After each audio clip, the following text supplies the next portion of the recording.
Vous êtes sur CCTV français, bonjour à tous, direction la Libye où les derniers attentats du groupe État islamique suscitent des inquiétudes grandissantes quant à la façon de gérer l'influence du groupe terroriste.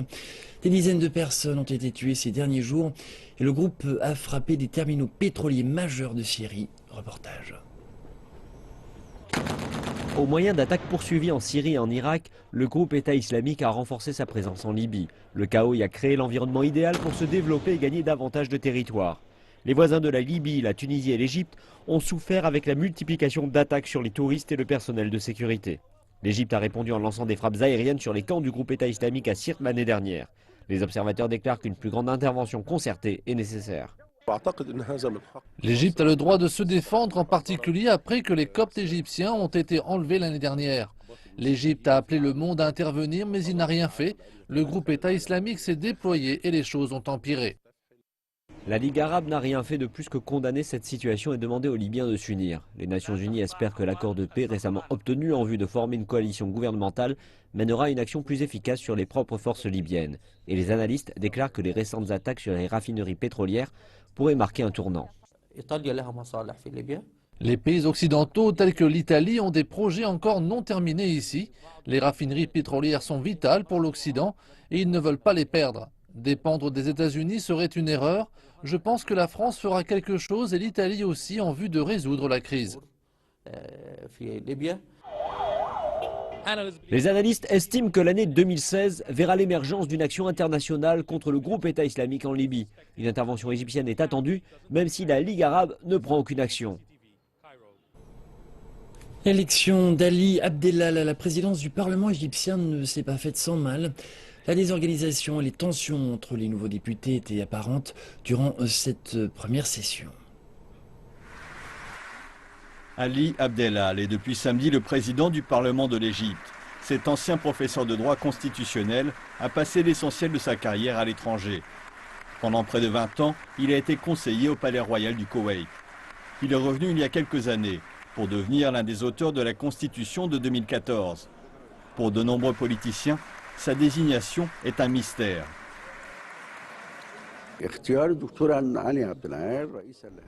Choisir Ali Abdellal en tant que président est étrange. Dans le monde politique, ce n'est pas juste un inconnu, il n'a jamais existé. Il était le candidat d'une coalition de députés indépendants intitulée Soutenir l'État et connu pour son soutien au président El-Sisi. 3 jours ont passé et le Parlement n'a toujours pas commencé à discuter des quelques 340 décrets de loi en attente. Un article constitutionnel oblige le Parlement à les passer en revue au cours des 15 premiers jours. Malheureusement, tant le président élu que le président de transition ont abusé de leur pouvoir législatif et émis un grand nombre de lois. Passer en revue de manière correcte ces 340 lois via les procédures législatives pourrait prendre 10 ans. Celui qui a écrit la Constitution n'a jamais pensé que le président pourrait approuver plus que quelques lois urgentes. Et là où le bât blesse, c'est que plusieurs de ces lois sont controversées. Les députés ne doivent pas simplement les approuver ou les rejeter, mais les modifier afin de les rendre plus en phase avec les souhaits de la population.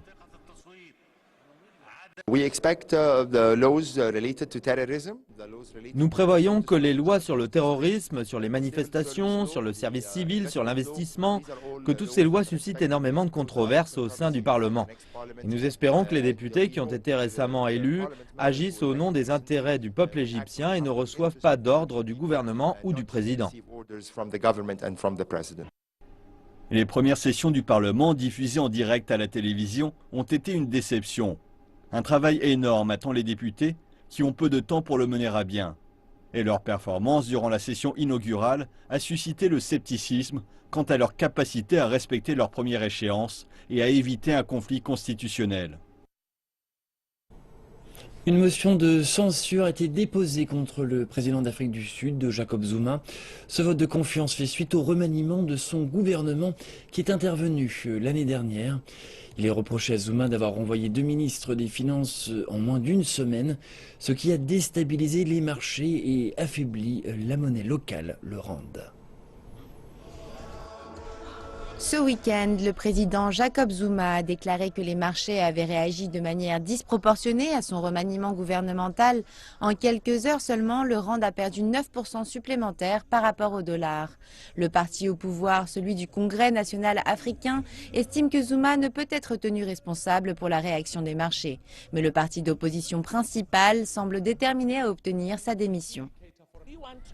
Nous voulons arriver au point où tous les partis présents au Parlement réalisent qu'il a échoué et que lorsque l'on échoue, il est normal de laisser la place à quelqu'un qui est capable et compétent, quelqu'un qui serait en mesure d'améliorer la vie des Sud-Africains. L'Alliance démocratique a déposé une motion de censure à son encontre auprès du président du Parlement. Ce n'est pas la première fois que le parti s'attaque au président de cette manière. En septembre 2015, l'Alliance démocratique avait déposé sans succès une motion de censure contre Zuma. Les commentateurs sont convaincus que l'Alliance démocratique sait d'ores et déjà que celle-ci ne sera pas adoptée non plus. Le parti du Congrès national africain dispose d'une large majorité au Parlement. Lors de la dernière motion de censure, 221 députés avaient voté contre le désaveu du président, ce qui représente le double des voix exprimées en faveur de sa démission. Ils ne le font pas parce qu'ils vont gagner, ils le font parce que cela pourra leur servir de levier politique lors d'une élection à venir. Chaque motion de censure laisse une trace et leur servira à faire valoir les échecs du gouvernement actuel et leurs réactions. L'Alliance démocratique a demandé un débat parlementaire de toute urgence. La date de ce débat reste encore à définir. Les observateurs internationaux ont commencé à arriver en Ouganda en vue des élections qui se tiendront le mois prochain. L'Union européenne a envoyé une trentaine d'observateurs pour le moment. Leur arrivée coïncide avec une hausse des inquiétudes concernant des risques de violence lors de ce scrutin. L'élection présidentielle n'aura lieu que dans 5 semaines, mais un premier groupe d'observateurs de l'Union européenne est déjà présent en Ouganda. L'UE a annoncé que ses observateurs vérifieraient avec attention les préparatifs et le déroulement de ces élections. Nous regarderons avec attention s'il y a des problèmes avec le comportement des partisans de certaines autorités de l'État. Nous irons à la rencontre des responsables de district pour leur demander l'état des préparatifs pour les élections et observerons le comportement de la police, de l'armée et toutes les questions importantes liées à la violence pour maintenir le calme lors de ces élections. La semaine dernière, le gouvernement a accusé l'opposition d'avoir formé des groupes ayant provoqué des violences. L'opposition a réfuté ces allégations et a en retour accusé la police d'avoir recruté les personnes pour les harceler, ce que la police a nié. C'est notre responsabilité de nous assurer qu'il n'y ait pas de trouble. La police a un plan pour soutenir la commission électorale. C'est ce que nous faisons depuis que tout le processus a débuté et nous protégeons tous les candidats. 7 candidats sont en lice pour être élus à la tête du pays. Le président en exercice, Yoweri Museveni, fait face à la concurrence de son ancien médecin, Kizza Besigye, et de son ancien Premier ministre, Amama Mbabazi. Le pays organise dans le même temps des élections parlementaires et celles des conseils locaux. L'Union européenne a annoncé qu'elle dépenserait environ 3,5 millions de dollars pour surveiller ces élections. 80 observateurs supplémentaires de l'UE arriveront en Ouganda peu de temps avant la tenue du scrutin afin de renforcer l'équipe déjà présente sur place. Leurs observations seront rendues publiques à l'issue des élections. Médecins sans frontières a suspendu une opération de sauvetage de migrants venant d'Afrique en mer Méditerranée. L'organisation déclare avoir sauvé quelques 20 000 personnes au cours des derniers mois. Mais en hiver, la mer est bien trop dangereuse pour poursuivre les opérations. Le périple est de plus en plus risqué alors que l'hiver s'intensifie. Médecins sans frontières a mené des opérations cruciales de recherche et de sauvetage pour éviter la noyade à de nombreuses personnes quand leur embarcation de fortune a chaviré. Mais en raison du déchaînement des mers, ils ont dû interrompre leur mission sur le trajet Libye-Italie qui était celui emprunté par les migrants africains pour atteindre les côtes de l'Union européenne. Nous avons vu trop de gens mourir en tentant de franchir la Méditerranée depuis la Libye, pour tenter en général de gagner l'Europe. Alors nous avons décidé de faire quelque chose de plutôt inhabituel pour MSF, d'entamer des opérations de recherche et de sauvetage. Désormais, nous sommes arrivés en fin d'année avec cette période hivernale et ces conditions météo, vous avez moins de gens qui effectuent la traversée. L'opération a débuté en mai 2015 et permis de sauver près de 20 000 personnes. De nombreux réfugiés et migrants empruntent désormais une route plus sûre des côtes turques vers les îles grecques, où le franchissement n'est que de quelques kilomètres. MSF insiste que fournir des canaux légaux de migration vers l'Europe est la seule manière d'éviter toutes ces vies perdues en mer. L'agence frontalière européenne Frontex est désormais la seule responsable pour la coordination des opérations de sauvetage en Méditerranée, grâce au recours aux capacités navales des États membres de l'Union européenne.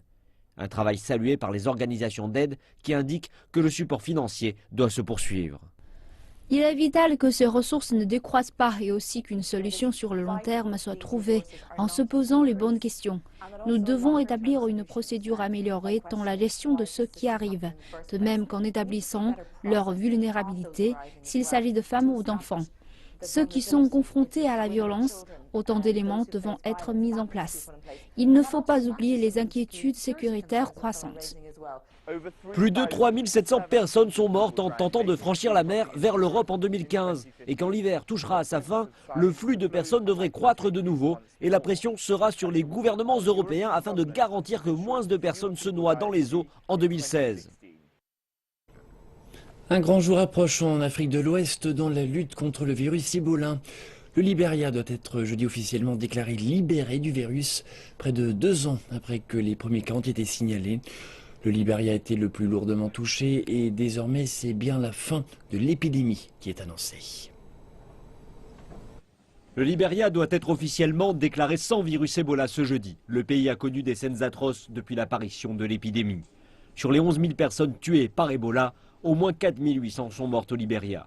Il y a même eu des banlieues entières de Monrovia qui ont été fermées et des émeutes se sont également produites dans la capitale. Tout comme en Guinée et en Sierra Leone, le système sanitaire du Libéria ne pouvait simplement pas faire face. Il a fallu un effort international massif pour repousser Ebola. Et des médecins chinois ont joué un rôle en première ligne. Le Libéria a été déclaré à 2 reprises libéré du virus en mai dernier et en septembre. Les cas les plus récents datent de septembre dernier. 42 jours ont passé sans nouveaux cas avant que l'Organisation mondiale de la santé donne le feu vert.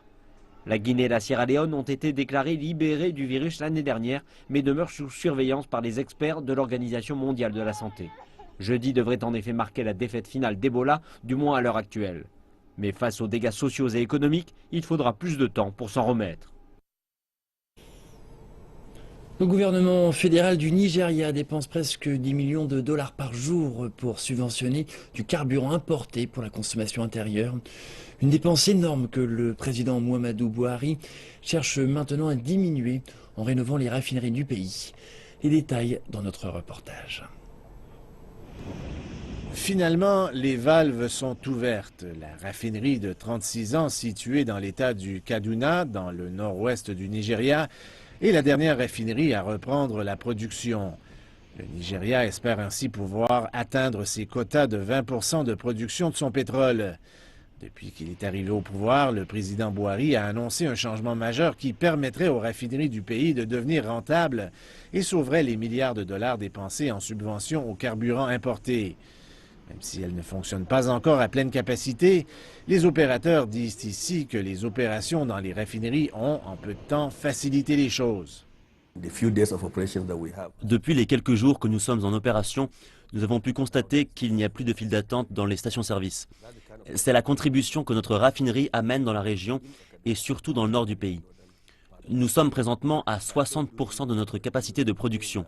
Nous produisons entre 1,6 million de litres et 2 millions de litres d'essence chaque jour. La raffinerie de Kaduna a été construite pour desservir en carburant le nord du pays. Fonctionnant actuellement à 60% de sa capacité, elle produit 20 fois plus d'essence qu'il y a quelques semaines à peine. Maintenant, l'objectif est de passer à 90% de sa capacité dans les plus brefs délais. Aujourd'hui, nous sommes à 60%. Nous pouvons donc produire un peu plus de 1,6 million de litres d'essence par jour. Bien sûr, nous voulons produire davantage et si nous atteignons la cible des 90%, nous serons en mesure de fournir 2 millions de litres par jour. Le plus grand producteur africain de pétrole brut a besoin de 40 millions de litres de carburant par jour, mais le pays manque de capacité pour raffiner ses ressources. Ces raffineries ont été négligées pendant des dizaines d'années et les raffineries privées ne pouvaient pas opérer en raison des coûts prohibitifs. Et cela a plongé le Nigeria dans une crise alors que les négociants gouvernementaux et de carburant ont été empêtrés dans un conflit sur les subventions. Les ventes de pétrole brut comptent pour plus de 70% des revenus totaux du pays et pour plus de 90% de ses revenus en devises étrangères. Mais ces deux sources de revenus ont été diminuées de façon importante ces dernières années. L'économie du pays a échappé à la récession en décembre et l'administration actuelle tient à éliminer le coûteux programme de subvention et toute la corruption qui y est associée. Mais le plus important, c'est de s'assurer que les citoyens du pays auront de l'essence à mettre dans leurs véhicules. Et maintenant, le temps consacré aux marchés boursiers européens, américains et africains. La bourse de Paris a terminé en petite hausse mercredi, une séance marquée par la publication d'indicateurs chinois et la thématique pétrolière. L'indice CAC 40 a pris 13,19 points à 4391,94 points dans un volume d'échange modéré de 3,4 milliards d'euros. La bourse de Londres a terminé en hausse mercredi. L'indice FTSE 100, les principales valeurs ayant gagné 31,73 points ou 0,54% par rapport à la clôture de la veille à 5960,97 points. La bourse de Francfort a terminé en repli mercredi, impuissante à pérenniser son rebond de la veille et entraînée à la baisse par la faiblesse des valeurs automobiles. L'indice DAX des 30 valeurs vedettes s'est contracté de 0,25% à 9960,96 points. La bourse de New York a lourdement rechuté mercredi, le pessimisme ayant submergé les investisseurs après la confirmation des déséquilibres du marché pétrolier. Le Dow Jones a perdu 2,21% et le Nasdaq 3,41%. Selon des résultats définitifs, l'indice vedette Dow Jones Industrial Average a abandonné 364,81 points à 16 151,41 points et le Nasdaq à dominante technologique 159,85 points à 4 526,06 points. Très surveillé par les investisseurs, l'indice élargi S&P 500 a reculé de 2,50%, soit 48,40 points à 1890,28 points. Et maintenant, le temps consacré aux bourses des pays africains. L'indice Jitopi de l'Afrique du Sud a chuté de 0,15%. L'indice Massi du Maroc a gagné 0,18% et l'indice Setoun de la Tunisie a augmenté de 1,02%. Et nous enchaînons avec les taux de change, les prix du pétrole et ceux des métaux précieux.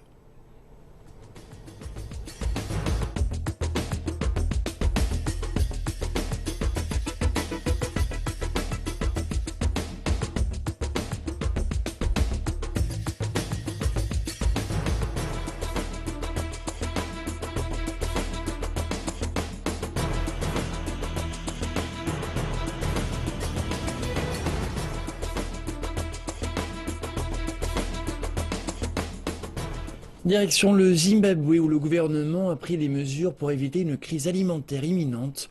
Le Bureau national des acquisitions a autorisé le Bureau de gestion des céréales à importer de façon urgente 230 000 tonnes de maïs du voisin zambien. 30 000 tonnes seront fournies immédiatement pour faire face à la famine en raison de rapports alarmants indiquant qu'il ne restait que quelques semaines de réserve. Cela, selon des officiels, sera réglé en peu de temps. Au moins 1,5 million de Zimbabwéens ont reçu des suppléments alimentaires cette année après que de faibles précipitations ont anéanti les récoltes dans la plupart des zones du pays suite à la sécheresse ayant touché la région sud l'année dernière. Il s'agit d'une bonne quantité initiale pour répondre aux besoins de la population durant une certaine période. Et les choses s'annoncent sombres pour 2016. Le Zimbabwe est confronté à une autre sécheresse en raison des effets du phénomène El Niño, le pire en 18 ans.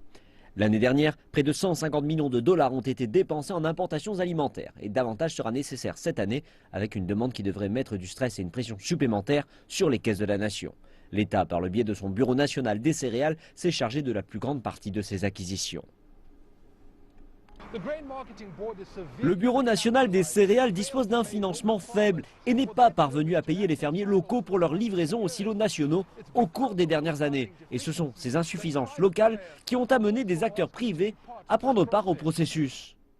Et des meuniers privés font du lobbying auprès du ministère de l'Agriculture pour accorder davantage de licences d'importation et garantir ainsi la qualité des céréales, pas uniquement de Zambie, qui cette saison va aussi connaître un déficit, mais venant d'autres marchés plus éloignés comme l'Amérique du Sud. Historiquement, nous savons qu'une plus grande participation du secteur privé mène à des marchés plus efficaces. Il est irréaliste de penser qu'avec l'état de notre agriculture et les lois actuelles, nous serons capables de répondre à nos besoins. Le secteur privé peut intervenir d'une manière plus importante et garantir qu'il y a une quantité optimale de maïs. La demande annuelle en maïs du Zimbabwe est d'1,8 million de tonnes. Le gouvernement cherche à importer environ 700 000 tonnes pour éviter les pénuries cette année. La Chine aide l'Ouganda à améliorer le transport maritime sur le lac Victoria. Elle construit un navire d'une valeur de 13 millions de dollars afin qu'il puisse aider les navires de marchandises entrant ou sortant des ports au Kenya et en Tanzanie à faire des manœuvres d'accostage. Le Mango Tree Group, compagnie chinoise, travaille d'arrache-pied pour apporter la douche finale à la première drague ougandaise. Le projet a pour but de faciliter le transport maritime entre le Kenya, l'Ouganda et la Tanzanie. Ces différents pays se partagent le lac Victoria, le plus grand lac d'Afrique. Ils espèrent ainsi réduire le temps et le coût du transit. Tous les jours, des centaines de camions transportant des milliers de tonnes de marchandises traversent les frontières de l'Ouganda en provenance ou à destination des ports. Il existe un danger potentiel sur les routes et les camions prennent jusqu'à 3 jours pour atteindre Kampala, mais en utilisant le transport maritime, le temps du voyage est réduit à 15 heures seulement. L'Ouganda utilise les routes en provenance du Kenya et de la Tanzanie pour importer une bonne partie de sa marchandise. Ainsi, la facilitation du transport maritime représente une alternative fiable pour les commerçants, alors que le bloc commercial de l'Afrique de l'Est attend depuis longtemps la construction d'une voie ferrée. La Chine planifie aussi d'utiliser des matières premières extraites du Lido. Comme nous le savons tous, c'est une drague.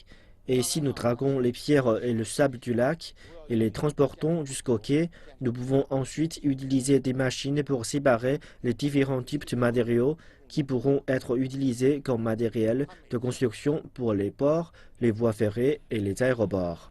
Les ports du Kenya et de la Tanzanie ont récemment exécuté sur les côtes de l'Afrique de l'Est des travaux additionnels de dragage.